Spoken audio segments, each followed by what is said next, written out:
Welcome to the 8th Rising Tide Ocean podcast. This 4th of July weekend, with most of our beaches closed and fireworks canceled due to COVID-19, I can't help thinking how both tragic and cartoonish things have gotten. So, I figure who better to talk it over with than America's leading ocean cartoonist, Jim Toomey. If you're not familiar with Jim, he's the creator of Sherman's Lagoon, a daily cartoon strip that runs in hundreds of newspapers from sea to shining sea and around our blue world. So, from his waterfront home in Annapolis, Maryland, let's join Jim right after a few words from this walrus.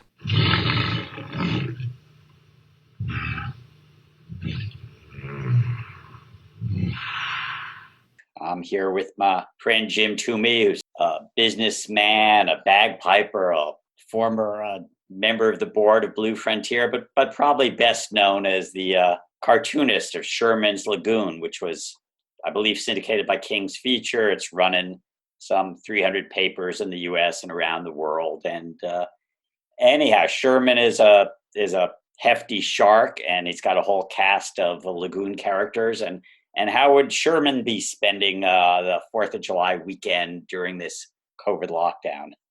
Wow, Sherman quarantined 4th of July. So the beaches are loaded with people nevertheless, especially in Florida. So I think he'd probably be gravitating towards Florida to click off a few tourists down there. Right, and I noticed you're very judicious in your use of Shark Eats tourist cartoon strips. It's your go-to in extremis, but yeah, it's my fallback joke. I used to do it all the time, and for a lot of reasons, I don't anymore. People love it, though. I mean, I get complaints from readers that I'm not doing enough Shark Eats person jokes. I don't do it, for conservation reasons, because it's, comic strips are fiction, but there's good fiction and bad fiction, and I think perpetuating the image of sharks is, sort of constantly making the ocean dangerous for us is a bad fiction that I try to avoid. Nevertheless, in the interest of a deadline, I throw ocean conservation away, and I do it anyway. But it's also, I did a lot of gags early on that were about that, and I'm kind of tired of it. So I'm more into developing the character Sherman, the great white shark, who's, kind of an anti-hero. He's kind of he's a character. I think characters are more interesting if they have qualities that you don't expect. So, a great white shark shouldn't be sensitive, or shouldn't be worried about his weight, or, shouldn't be worried about people's feelings and things like that. So that, to me, is an interesting character. Right, and you've said that at some levels, many of your characters are people in fish costumes. Right.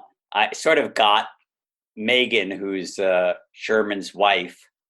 When I first met you and Valerie, your wife, in 2000, I noticed she was wearing a string of pearls, and I immediately noticed that Megan the shark also wears a string of pearls. Yeah, you ever get in trouble on the home front in the home waters for what you cartoon?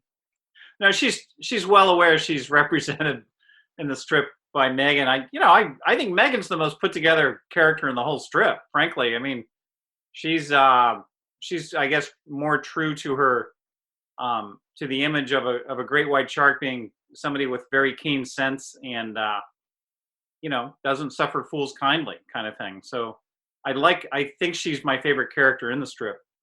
And she represents my wife, so that makes sense. The strip is very autobiographical. Nevertheless, they got married the same day that we got married, so I could time it that way. I couldn't quite time the first child, but it's roughly the same. So there's a lot of the first shark pup. The first and only shark pup for them, yeah. So yeah, there's a lot of my life in the strip. Had you always been drawing? Yeah, I love drawing. Drawing was my favorite thing in the world. It's a kind of a discovery process. Drawing, you really get to know that thing very well when you draw it. So if the biologists of the 19th century, if they draw fish or birds or bugs or whatever, that was a very good exercise in just learning science, because you get really deep into shapes and functions and things, and you have to ask yourself, what does this thing do before you can draw it properly, really. So it is a sort of a process of discovery. And you fooled me once. You had a picture that you claimed, crayon picture of a kid and a shark tearing people apart, blood everywhere. You said that was your origin to the arts, but apparently not. No, that's fake news. No, I reproduced that. I did have an obsession with sharks when I was a kid. That's for sure, and that's kind of what led to my comic strip. But no, I had to reproduce that. Sadly there are no drawings or any art from my early career. So if there were to be, say, in the Met one day, a retrospective of Jim Toomey, we'd probably have to start when he's in his late 20s. And how'd you get it? So you self-syndicated, you called up newspapers back when newspapers for our younger readers are like print versions of the internet, except factual. Right. Yeah. So that was actually a pretty easy business to break into. There aren't many industries where you can just buy one book that has all your clients in it, right? So finding the clients is really the hardest part of any business. And mine was just in a book. So the hard part was that it wasn't on a database. So I actually had to sort of transcribe all these, names and addresses into a spreadsheet, and then actually mail out the comic strip. And I wasn't that familiar with.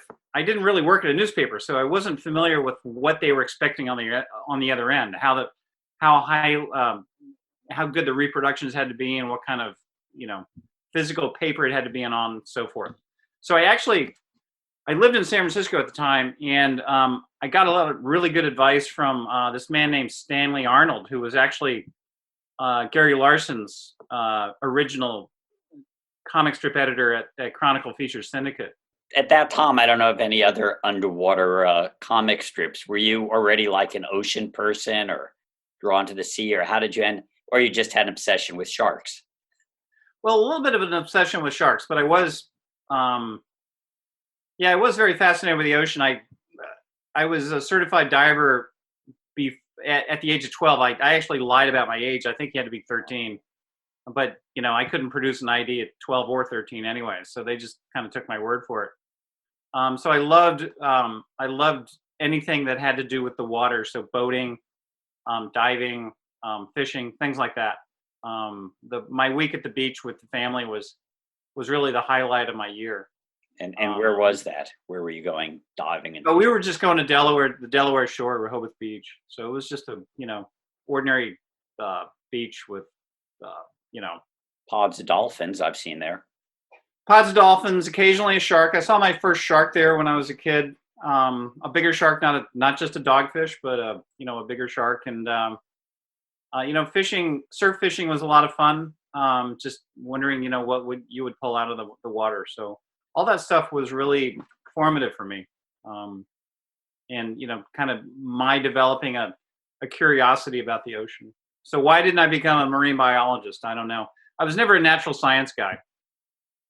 But you did have a conservation ethics. I mean, you sort of introduced a lot of, never to the detriment of a good joke, but you've done a lot of conservation work within Sherman and beyond. I mean, NOAA gave you a hero award in 2000, and I guess because there just aren't enough heroes, they gave you the same award in 2010. Slim pickings on the heroes, I guess. But and I gotta acknowledge, it's great. In 2006, when I put together 50 Ways to Save the Ocean, you agreed to illustrate it and created who I call Finley the fish and Claudia the crab, who were kind of the characters. And when we'd go out after publication, I remember I was constantly, especially with students, but also UN officials, I'd be talking about the solutions, and they'd all be staring over my shoulder at whatever you were cartooning onto the screen. Oh, right. I remember that dog and pony show we did where I would be live drawing. And I think we determined that sharing the stage, there's a few things you don't share the stage with. These are acting roles. You don't share the stage with animals, children, or cartoonists. So that's something you should remember. Yes, I realize at one point I'm talking about endangered species like rockfish, and everybody's laughing, and I turn around, you've got like a fish with a guitar. Um, I learned that from you, and also when I spoke to marine educators at the New York Aquarium one time, and I was the last speaker before the sea lion show. So I kept it very brief that time. Yeah, never stand between the audience and the sea lion show. That's a bad mistake. But now you've done a lot of, as I say, a lot of sort of education snuck into the humor in your column. I've got one of your strips you gave me that's Ernest the fish asking Sherman what's a good use for shark skin. He's talking about sandpaper and shoes, and then he looks down and says, "Oh, you can wrap a shark in it." Right. That was probably one of my very first, I guess if you would call it a double meaning, something that had another layer of conservation to it. And that was really one of my probably first few months of drawing a comic strip. It's we all try to bring a different audience to the conservation world, and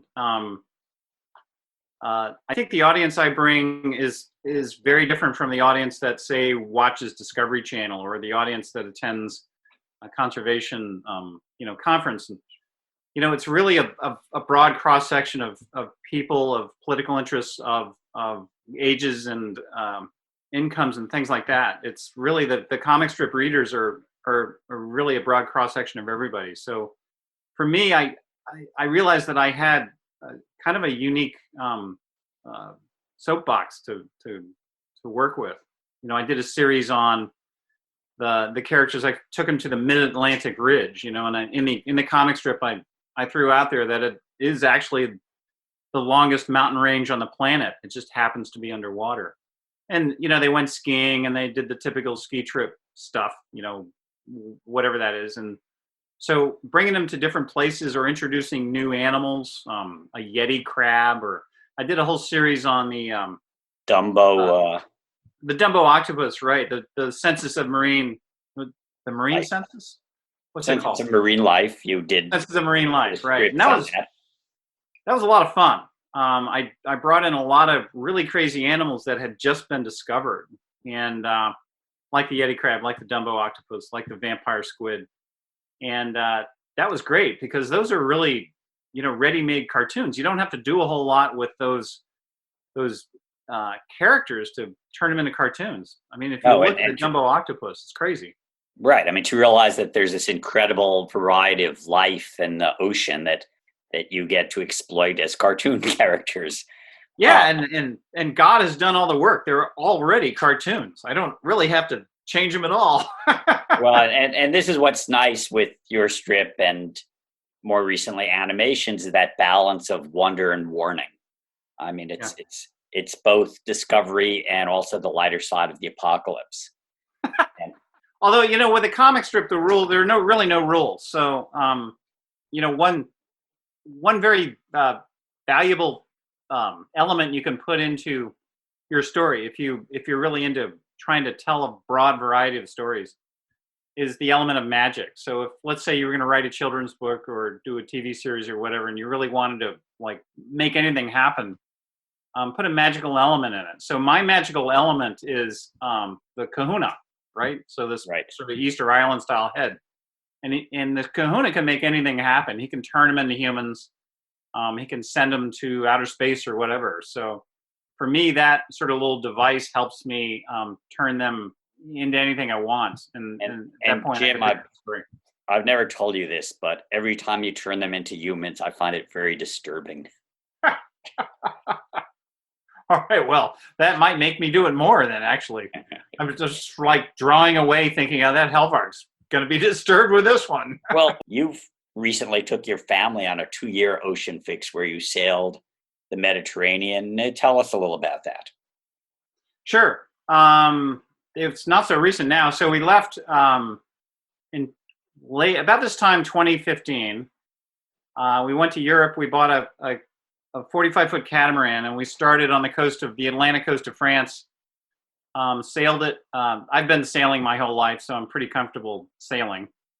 And we sailed it down the Atlantic coast and then went through the Strait of Gibraltar and then all the way to the perimeter of the whole Mediterranean. And we being Valerie, your wife, and your Right. kids. So we had 2 children at the time. We still do have 2 children. At the time, they were 11 and 13. So they were just old enough to appreciate the experience, but not so old that pulling them out of school was going to be a big dramatic event. So they were sort of at the sweet spot in age, and that's really what drove the timing of the cruise. So we did the whole perimeter of the Med, and we just had some phenomenal experiences there. There was a few times where, for example, in Greece, we managed to arrive. There's an island called Delos, and everybody has heard of Mykonos. It's a big tourist center, but Delos is about 5 miles away, and it's a national park, and it's really accessed only by official ferries. And it is kind of the Pompeii of ancient Greece. It's a very well preserved Greek port town, and we managed to get there between ferries. So our family of 4 had the entire island of Delos to ourselves. So we just kind of wandered around this ancient Greek city. And it was days like that over and over again where we would find ourselves alone in this place with nobody else around, and phenomenal antiquities or a little taverna or whatever. So Mediterranean was wonderful. Then we did a transatlantic, went out to Canary Island and then across to Barbados. That took 3 weeks, and that was phenomenal. We saw lots of wildlife. We saw a fin whale on the way out to Canary between Gibraltar and Canary. I woke up, or I was doing the morning watch, and the sun was rising, and I saw this enormous shape off to the side of the boat. It was bigger than the boat. Our boat is 45 feet long, and this thing it looked like a submarine. And then I saw a little fin come up. It was a small fin, but big whale. And then finally, the whole thing came out of the water.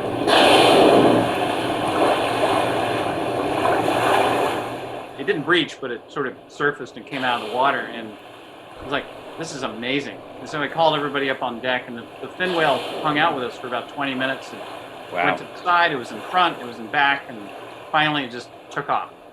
So we saw a lot of whales, saw a lot of out in the middle of the ocean. So it's 2,800 miles across. So even out 1,500 miles, there are seabirds flying around.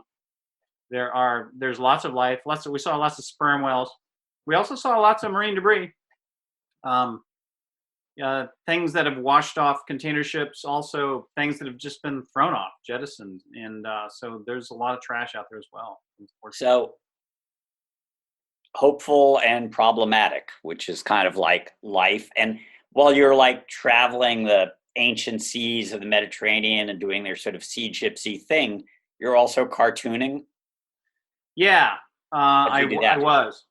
That was hard because cartooning, it wasn't so hard delivering. Sorry? How did you technically? That's what everybody asks. The technical part wasn't that hard because we were coastal cruising almost the whole time. So we had a cell phone and I could just email the cartoons.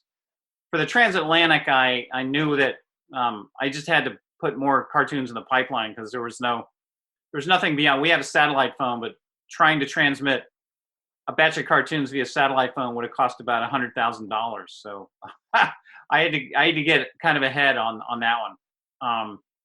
But the hard part is finding the peace and quiet to actually write. And you're a writer as well, David, so you can probably relate to this. It's just, you have to find a place that's comfortable to you where you can just sit down and lose yourself for a few hours. Otherwise, the creativity just, it takes a while. So and where on this small boat did you find that space? Yeah, oftentimes what I do is I'd send the family ashore. So I missed out on quite a few of these shore excursions where they'd go to a little town or whatever and wander around, and I'd stay on the boat and write. So, oh God, the pain of the cartoon artist. Right. Yeah, it is. It's a tough life. I've gotten more into storytelling. I've been doing a lot of writing, so I've actually been writing a book about the 2 year cruise. 2 years So I'm before doing the that. mast, you could name it. Oh, wait a minute. That's taken. Taken, yeah. Richard Henry Dana. But Far, yeah, far more epic story than what you would read with my 2 years before the mass. So I think it might be 2 years before the rum bottle or something, maybe. people can, if they haven't caught up with your strip, you've got like an annual compilation books that go out. Yeah, I've got. Speaking of Amazon, you can go there and look at that.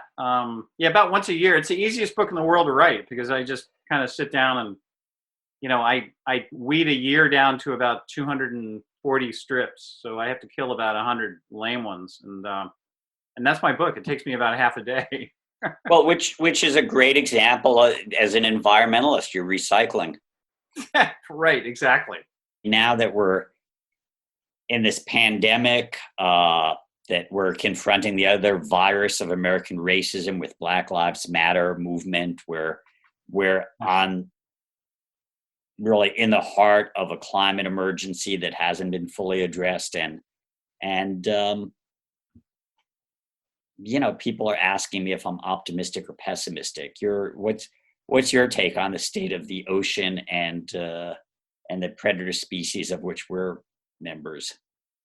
Well, I think one thing we've learned from this 3 month shutdown is how resilient nature is. Right? I mean, you see it. You've seen the headlines all over. You have polar bears wandering around downtown Norwegian villages, and so nature can bounce back really quickly. And I think that's true with the ocean as well. And what it proves to me is that with a little bit of smart management, uh, we can bring it back pretty quickly.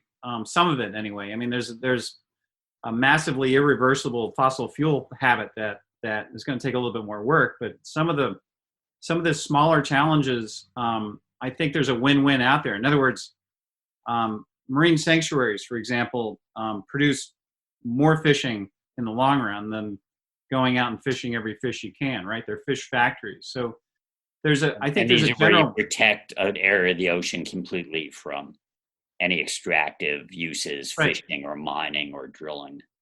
Exactly, and the concept is that animals are attached to their habitat and their ecosystem, and that holistically produces more nature and more offspring and more fish, and they are fish factories. And Like Sherman's Lagoon, only actual.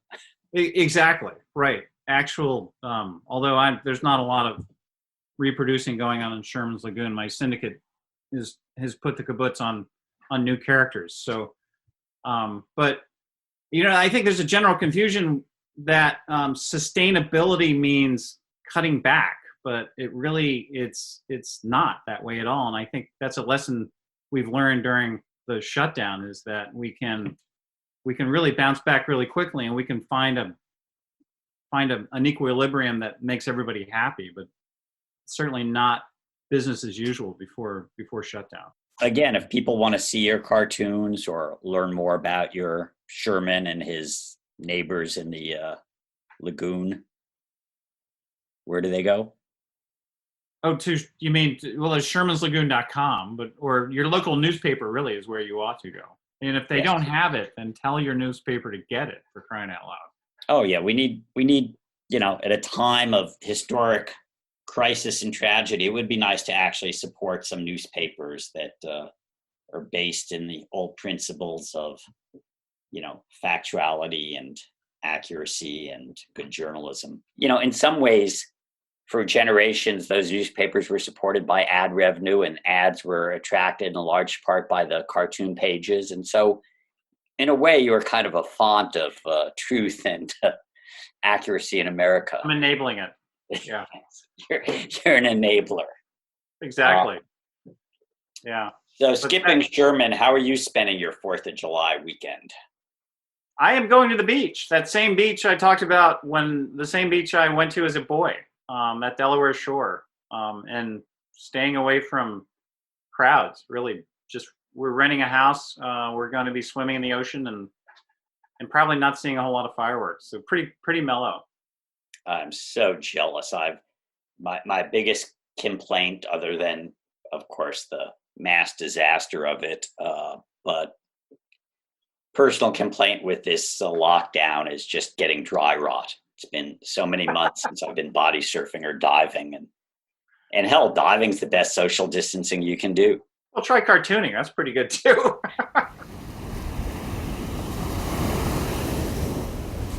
Do you like cartoon sea creatures and want to save the ocean? Read 50 Ways to Save the Ocean and meet Claudia the Crab and Finlay the Fish. Blue Frontier's David Helvarg and Sherman's Lagoon cartoonist Jim Toomey create some funny characters and fun actions you can take. Ask for 50 Ways to Save the Ocean at your local bookstore or order it online.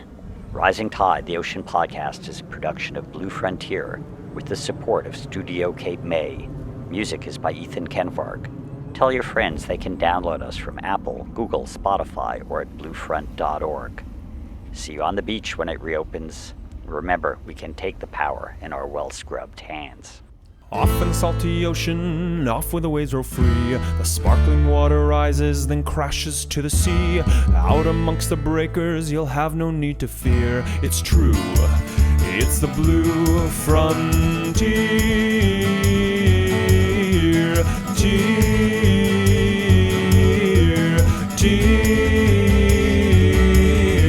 Off in the salty ocean, off to the blue frontier. Sparky, come here, buddy. Sparky! There you are, good boy, Sparky.